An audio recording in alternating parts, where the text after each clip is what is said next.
Le gouvernement a lancé une concertation sur la programmation pluriannuelle de l'énergie. Un des grands enjeux de cette concertation, c'est d'électrifier notre économie. Pourquoi? Parce que nous avons la chance, en France, d'avoir une électricité très largement décarbonée.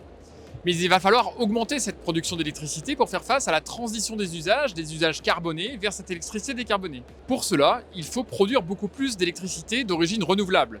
Les éoliennes, le solaire, les éoliennes en mer.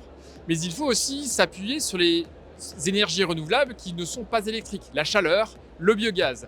Toutes ces énergies renouvelables sont produites au cœur des territoires.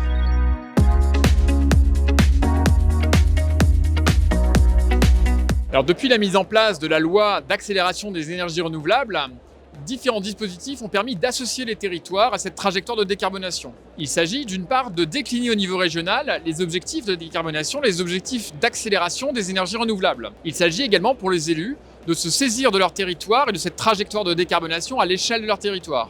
Ils peuvent désormais tracer des zones d'accélération qui vont permettre aux porteurs de projets de s'implanter dans les territoires pour accélérer ce développement des énergies.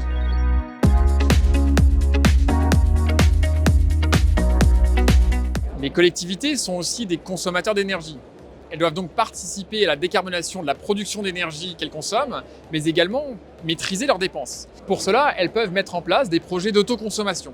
Il s'agit donc de produire l'énergie que les collectivités consomment. Elles peuvent le faire au niveau de leur collectivité, mais elles peuvent aussi associer d'autres acteurs, des PME, des particuliers, pour avoir un projet plus large qui permette justement d'accentuer l'autoconsommation de l'énergie au niveau des territoires.